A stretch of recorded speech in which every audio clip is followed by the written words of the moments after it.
శ్రీ గురుభ్యో నమ. శ్రీ విశ్వావసు నామ సంవత్సరం పాల్గొన మాసం. ఈ పాల్గొన మాసం ఫిబ్రవరి 18వ తేదీ నుంచి ప్రారంభమవుతుంది. ఈ పాల్గొన మాసంలో మిథున రాశి వారికి ఏ విధంగా ఉంది చూడండి. ఎంత చక్కనటువంటి భాగ్యంలో మిథునానికి అధిపతి అయినటువంటి వాడు బుధుడు భాగ్యం ముందు ఉన్నాడు, భాగ్యస్థానంలో ఉన్నాడు. కాబట్టి 10వ ఇంట్లో ఉన్నటువంటి వాడు కూడా శుభగ్రహాలు శుక్రుడు ఉన్నాడు. దశమంలో ఇక్కడ మనకి ఒక చిన్న పొరపాటు, దశమ రాజస్థానంలో శనితో ఉన్నటువంటి శుక్రుడు.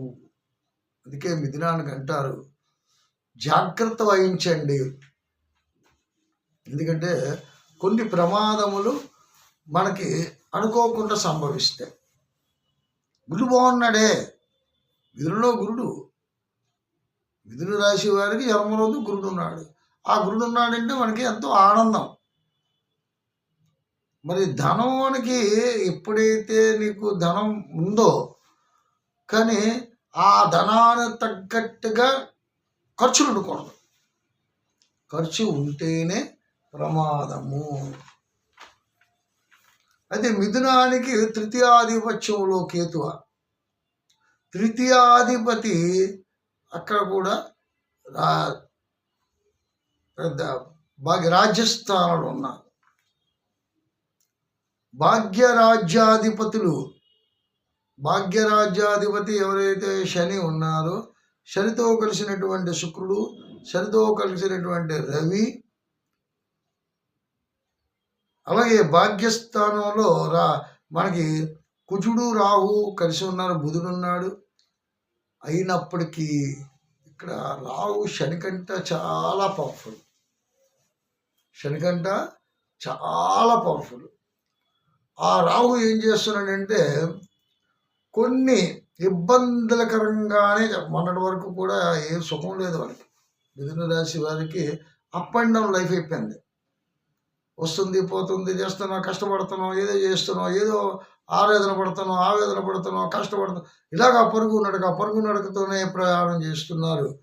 జీవిత గమ్యం, సరైనటువంటి గమ్యం కనబడటం లేదు. వాళ్ళు చాలా చాలా క్రిటికల్గా కష్టపడుతున్నారు. సామాన్యమైన కష్టం కాదు, క్రిటికల్గా కష్టపడుతున్నారు. అటువంటి కష్టానికి వాళ్ళు ఓర్చుకొని సాధిస్తున్నారు. మిథున రాశి అంటే అతి ప్రియమైన రాశి. మిథునం అంటే సామాన్యమైన రాశి కాదండి, మంచి తెలివైనటువంటి రాశి. మిథునానికి వాళ్ళకి పెడతారు, ఒక యువకుడిని ఒక యువతిని పెడతారు. అన్యోన్యంగా ఉండేటటువంటి రాశి అంటే ప్రేమానురాగాలు గల రాశి.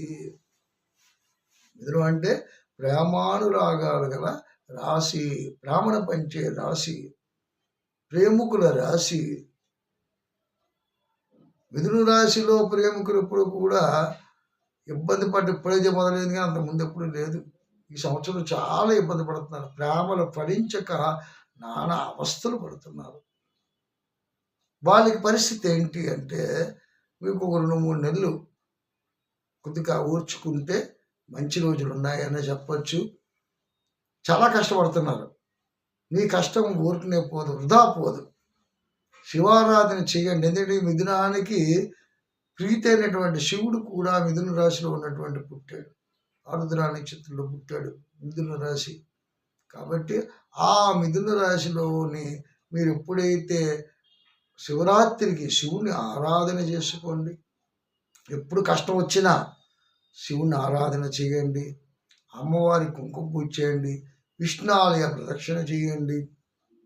ఏది చేసినా దైవారాధన చేసుకున్నట్టుగైతే మిథున రాశి వారికి అన్ని విధాల సుఫలితాలుగానే ఉంటాయి.